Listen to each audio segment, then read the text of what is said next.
An uncertain trip is always best. বুধবার রাত বন্ধুদের আড্ডা থেকে হঠাৎ একটি প্ল্যান, উত্তরবঙ্গে একটি ট্রিপ দরকার, কারণ আগে কখনো যাওয়া হয়নি। রাতেই টিকিট কাটা, বৃহস্পতিবার সকাল ৮টার ট্রেন। সকালবেলা ঘুমচোখে নিয়ে রওনা উত্তরবঙ্গের সৌন্দর্যের খোঁজে। প্ল্যান ছিল নাটক নেমে ঐতিহ্য ঘুরে দেখা, কিন্তু ৮টা ৩০-এর ট্রেন ঢুকলো ৯টা ৩০-এ, আর ১০টা পেরোতেই বুঝলাম শুরুর দিকেই ২ ঘন্টা হারিয়ে গেল। দিনের আলোতে ট্রেন ভবন মানেই এক জীবন্ত ক্যানভাস। জানালার পাশেই খুলে যায় সবুজে ঘেরা মাঠ, আঁকাবাঁকা মেঠোপথ আর শান্ত নদীর দৃশ্য। সবকিছু যেন একের পর এক গল্প বলে যায়।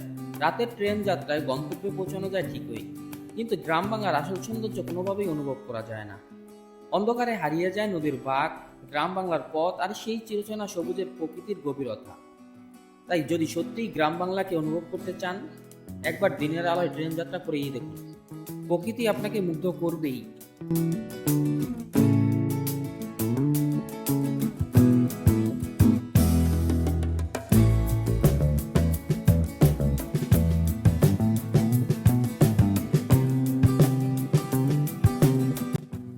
আই নেভার এক্সপেক্টেড উত্তরবঙ্গের ট্রেন এত নিট অ্যান্ড ক্লিন থাকবে।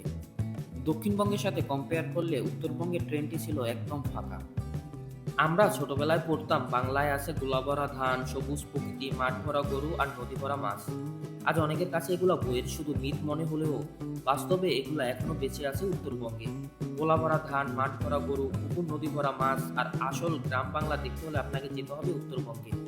তবে এক বাস্তবতাও আছে, কৃষিতে তাদের প্রায় ৯০% অবদান থাকা সত্ত্বেও তাদের জীবনমান সেরকমভাবে উন্নত নয়।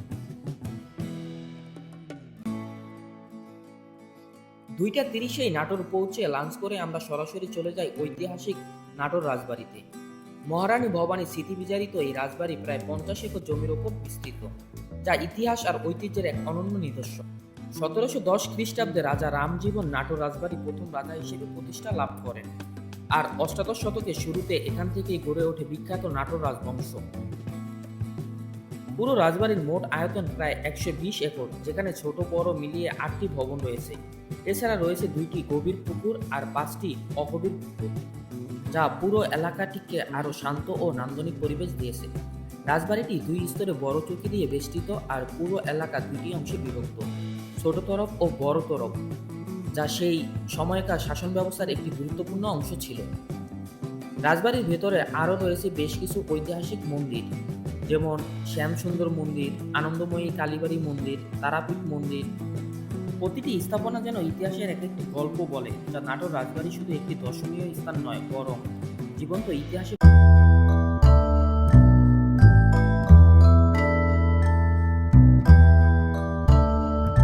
Here we on a horseback.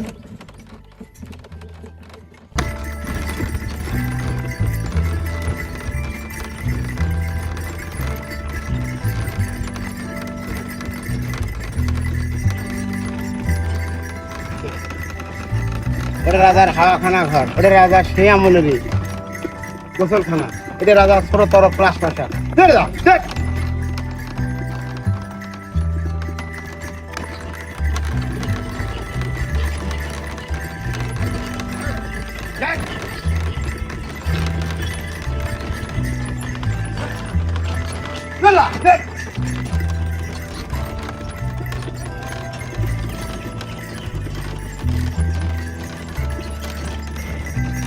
রাজা তো বললে মুসলমানের সাথে গণ্য হয়।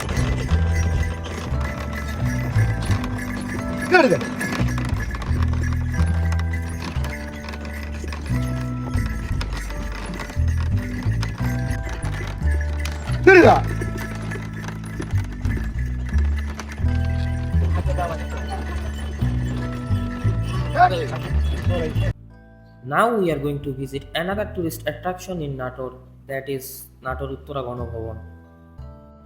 দীঘাপতিয়া রাজবংশের প্রতিষ্ঠাতা দয়ারাম রায় ১৭৩৪ সালে প্রায় ৪৩ একর জমির উপর দীঘাপতিয়া প্রাসাদের মূল অংশ ও সংলগ্ন কিছু ভবন নির্মাণ করেন।